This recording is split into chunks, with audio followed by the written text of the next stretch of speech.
Այսօր այստեղ ելույթ պետք է ունենար Բարգավաճ Հայաստան կուսակցության նախագահ Գագիկ Ծառուկյանը, բայց ինչպես գիտեք, իշխանությունների եւ անձամբ Նիկոլ Փաշինյանի գլխավորությամբ ու հրահանգով հերթական անգամ պարոն Ծառուկյանը կանչվել է ազգային անվտանգության ծառայություն, որպեսզի հնարավորություն չունենա ձեր հետ խոսելու, ձեզ անկեղծորեն պատմելու, թե ինչ օրհասական իրավիճակում է այսօր գտնվում մեր երկիրը։ Սակայն պարոն Ծառուկյանը ազգային անվտանգության ծառայությունից ձեզ ուղերձ է հղել, որը այժմ ես կներկայացնեմ։ Հարգելի ու սիրելի հայրենակիցներ, իմ հայ ժողովուրդ, Արցախից եկած քույրեր ու եղբայրներ, Ազատության հրապարակում այսօր ես պետք է լինեի ձեր կողքին, պետք է խոսեի ձեզ հետ, մեր երկրին պատուհասած իրավիճակի ու դրանից ելքեր փնտրելու հնարավոր տարբերակների մասին, բայց ինչպես գիտեք, հերթական անգամ վախկոտ իշխանությունների ձեռքով ես այս պահին գտնվում եմ ազգային անվտանգության ծառայությունում,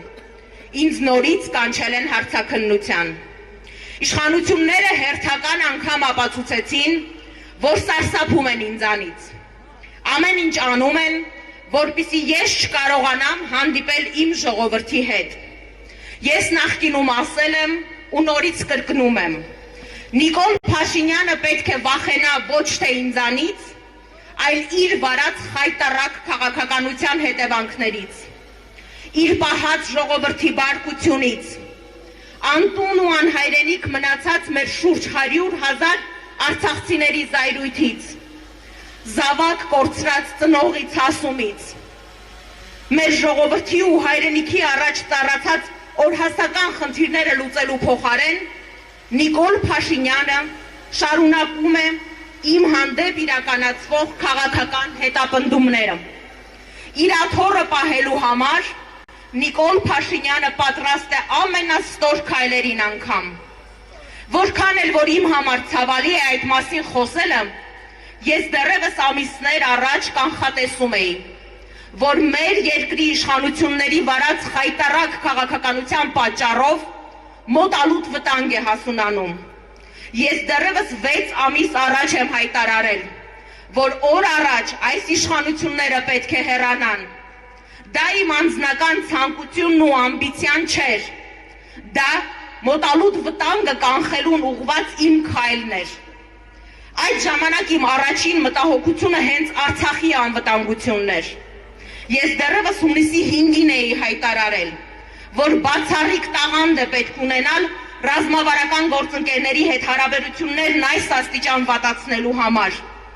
Այն ռազմավարական գործընկերոջ Ռուսաստանի Դաշնության հետ, որը ևս մեկ անգամ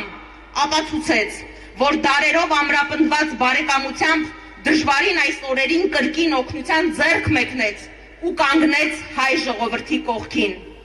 Հունիսի 16-ին ազգային ժողովի ամբիոնից հայտարարել էի,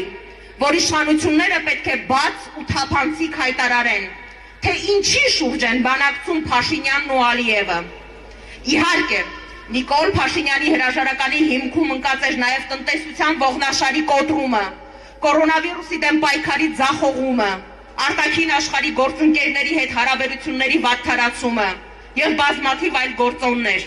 բայց իմ թիվ 1 անհանգստությունը ու մտահոգությունը Արցախն էր ու Արցախի անվտանգությունը։ Իսկ հիմա արդեն Արցախի խայտառակ կապիտուլյացիայից հետո Նիկոլ Փաշինյանի հրաժարականն այլևս այլընտրանք չունի։ Որևէ երկրում չի եղել նման բան, որ պարտված, թշնամու առաջ ծնկի իջած, թշնամու կողմից ամենավերջին ձևով ստորացված ղեկավարն ու իր քաղաքական թիմը շարունակեն պաշտոնավարել։ Պետք է ձևավորվի նոր իշխանություն, որը հնարավորություն կունենա վարել նոր բանակցություններ։ Իհարկե, այս փուլում, որքան էլ որ ցավալի է գիտակցել եւ ընդունել, Արցախը ետ բերել դժբախտաբար չենք կարող, բայց գոնե նոր իշխանությունը հնարավորություն կունենա բանակցությունների արդյունքում մինիմումի հասցնել ստորագրված խայտառակ փաստաթղթի արդյունքում նախատեսված հետևանքները։ հնարավորություն կունենա արժանապատվորեն շարունակել բանակցային գործընթացը, հնարավորություն կունենա արտաքին աշխարհի հետ մեր ազգային շահերը պաշտպանող բանակցություններ վարելու, բայց ինչ ենք տեսնում մենք այս օրերին։ Փոխանակ Նիկոլ Փաշինյանը ընդունելով իր ու իր թիմի խայտառակ պարտությունը, ներողություն խնդրի ու լուր հեռանա, նա ամեն օր փորձում է արդարանալ։ Ավելին փորձում է իր խայտառակ պարտությունը ամեն օր բարթել բեկի վրա։ Իր համար մեղավոր են բոլորը, բանակը, հրամանատարները, Հայաստանի Հանրապետության ու Արցախի նախկին նախագահները, ռազմավարական գործընկերները, խորհրդարանական ու արտախորհրդարանական ուժերը, բայց ոչ երբեք ինքը։ Դա ևս թուլամորթության մեկ դրսևորում է, որովհետև անգամ սեփական պարտությունը ընդունելու համար մարդ պետք է արժանապատվություն ու թասիբ ունենա։ Բայց ինչպես պատերազմի 44 օրերի ընթացքում Նիկոլ Փաշինյանը հանրությանը կերակրում էր հաղթական ստերով, այնպես էլ այսօր փորձում է ամեն օր հանրությանը սուտ պատմվածքներով խաբել ու շեղել նրանց ուշադրությունը։ Հայ ժողովրդի պատմության մեջ ցեղասպանությունից հետո ես չեմ հիշում նման ծանր ու ողբերգական էջ։ Մենք կորցրեցինք Արցախի 73%-ը։ Մենք կորցրեցինք մեր լավագույն տղաներին, որոնցից ամեն մեկը մի ընտանիքի ու մի տան ճրագ էր։ Մայր կա, որ իր երկու որդիներին է միանգամից կորցրել, ու հիմա էլ դռնեդուռ ընկած ամուսնու դիակն է փնտրում։ Հիշում եք, երբ հունիսի 16-ին ազգային ժողովի ամբիոնից ես հարց ուղղեցի Նիկոլ Փաշինյանին, թե կոֆե խմելով, խաբելով մարդկանց չի կարելի մոլորեցնել։ Իշխանության տարբեր ներկայացուցիչներ ասում էին, որ Արցախի հարցում չի լինելու հակահայ լուծում։ Հիշում եք ինչ էր ասում Փաշինյանը։ Արցախի հարցի լուծումը պետք է բավարարի 3 կողմերին՝ Հայաստանի ժողովրդին, Արցախի ժողովրդին ու Ադրբեջանի ժողովրդին։ Արդյունքում ժողովրդի թիկունքում ստորագրված խայտառակ կապիտուլյացիան փաստաթղթից հետո մենք տեսանք, որ հարցի լուծումը բավարարեց միմիայն Ադրբեջանի ժողովրդին։ Սիրելի հայրենակիցներ, իմ սիրտն այսօր անասելի ցավում է, երբ տեսնում եմ, թե ինչպես է արցախցին իր տունն ու իր օջախը այրում, որ թուրքին չմնա, թե ինչպես է իր ծնողների գերեզմանները քանդում, որ թուրքը հանկարծ չպղծի։ Հավատացեք, իմ համար աննկարագրելի մեծ ցավ է տեսնել պետական բոլոր ատյանների դռները թակող որդեկորույս մայրերին, ովքեր խնդրում են, որպեսզի գոնե իրենց որդիների դիակները հետ ստանան, որպեսզի կարողանան քրիստոնյային վայել հողին հանձնել նրանց։ Սիրելի հայրենակիցներ, հավատացեք, ինձ Նիկոլ Փաշինյանի անձը ընդհանրապես չի հետաքրքրում։ Մարդ, ով չունեցավ տղամարդկային արժանապատվություն, ընդունելու իր սխալը, իր մեղավորությունը Արցախը հանձնելու համար, հազարավոր զոհեր տալու մեջ և չունեցավ պետական մտածողություն, ներողություն խնդրելու և հեռանալու համար, ինձ համար նման հայը, նման մարդը այլևս գոյություն չունի։ Փաշինյանն այլևս պարտության բոլոր մեղավորները փորձում է բարթել ժողովրդի ու ազգաբնակչության վրա։ Նա այլևս անցյալ է, նա հեռանալու է, և թե ինքը, և թե այս խայտառակ պարտության բոլոր մեղավորները օրենքի առաջ իրենց պատիժը ստանալու են։ Նոյեմբերի 10-ը հայ ժողովրդի պատմության մեջ մնալու է որպես դավաճանության ու հայրենիք հանձնելու օր, որպես մեր արժանապատվությունը Թուրքի առաջ ծնկի բերելու օր։ Իր աթոռից կառչած այս մարդը, ով իրեն իշխանության բերած ժողովրդից այսօր պաշտպանվում է ճաղավանդակներով պատված շենքերում ու առանձնատներում, շարունակում է մեղադրել բոլորին և անգամ Ռուսաստանի Դաշնության նախագահին, ով 1000 անգամ շատ ավելի լավ է տիրապետում Ղարաբաղի բանակցային գործընթացին, քան Նիկոլը, ով մեկ հայտարարում էր, որ Արցախը Հայաստան է և վերջ, հետո Ալիևին համարում էր կիրթ մարդ և վերջում արդեն այդ կիրթ մարդու հետ ստորագրեց Արցախը ծնկի բերելու փաստաթուղթը։ Այսօր ևս շարունակում է ստել ու մոլորեցնել մեր հանրությանը։ Այդուհանդերձ, այսօր ես ուզում եմ խոսել մեր անելիքների ու առաջիկա ծրագրերի մասին։ Երկիրը կործանման եզրին է։ Նիկոլ Փաշինյանը Ադրբեջանին է հանձնում ոչ միայն այն, ինչ թղթով ժողովրդի թիկունքում պարտավորվել էր, այլ նաև մենք ամեն օր տեսնում ենք, թե ինչպես է թուրքը մտնում Սոտք ու ասում, մի քանի կիլոմետր էլ առաջ պիտի գնամ։ Վտանգված է Սյունիքի ու Ադրբեջանի հետ սահմանակից մեր մյուս մարզերի ու դրանց բնակիչների ճակատագիրը։ Երկիրը լուրջ վտանգի տակ է եւ միայն համախմբելով բոլոր առողջ ուժերը մենք կկարողանանք կանգնեցնել այս արհավիրքը,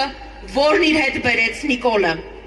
Դուք արդեն գիտեք, որ 16 կուսակցությունների եւ հանրության մեջ մեծ հարգանք վայելող մտավորականների կողմից ձևավորված Հայաստանի փրկության շարժման թեկնածուն Հայաստանի 3-րդ հանրապետության առաջին վարչապետ Վազգեն Մանուկյանն է։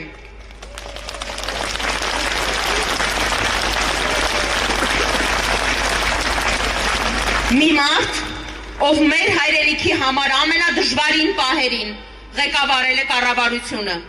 իր ճգնաժամային կառավարման հարուստ փորձով կարողացել է մեր երկիրը դուրս բերել դժվարին իրավիճակներից։ Վստահ եմ, այսօր էլ կարող է իր քաղաքական փորձառությամբ եւ մեր բոլորի օգնությամբ հաղթահարել մեր երկրի առջև ծառացած խնդիրները։ Նրա գլխավորությամբ անհրաժեշտ է օր առաջ ստեղծել անցումային ժամանակավոր կառավարություն եւ Հայաստանի դարավոր բարեկամ,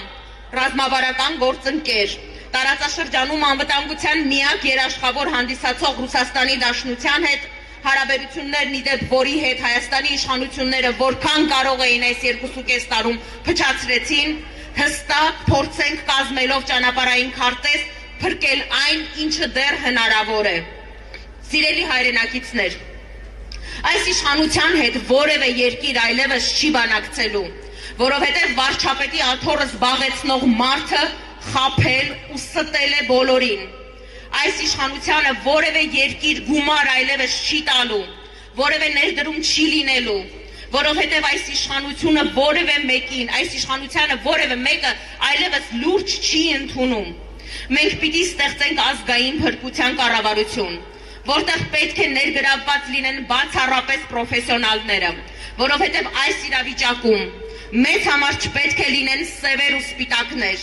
այլ պետք է լինեն մարդիկ, ովքեր ունակ են կանգնեցնելու Նիկոլի թողած արհավիրքը։ Ազգային փրկության կառավարության ծրագիրը պետք է լինի, ինչպես արդեն ասացի, փրկել այն, ինչը դեռ հնարավոր է փրկել Արցախից ու թույլ չտալ Հայաստանի տարածքային կորուստ։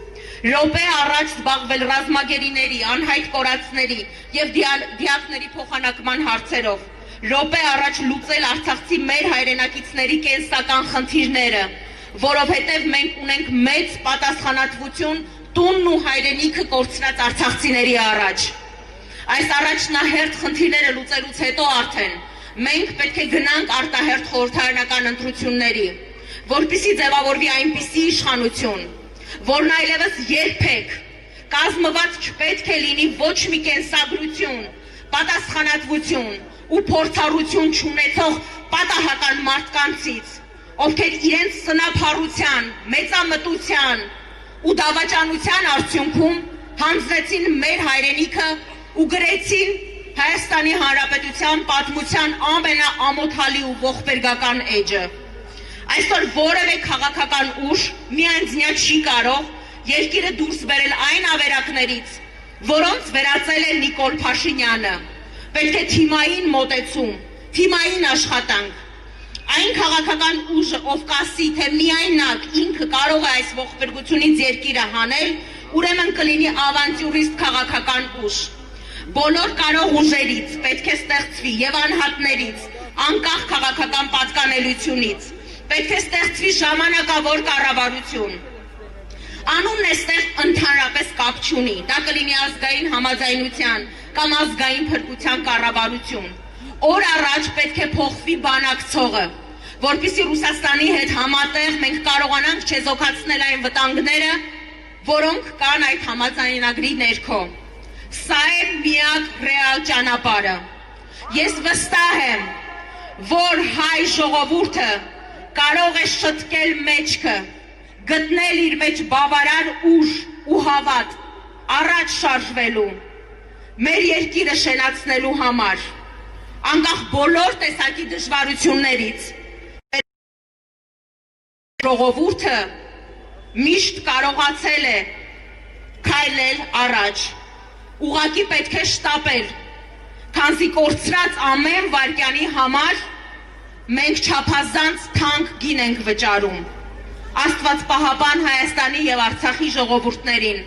Աստծո կամոք մենք այս ողբերգությունն էլ միասնաբար կհաղթահարենք։ Գագիկ Ծառուկյան։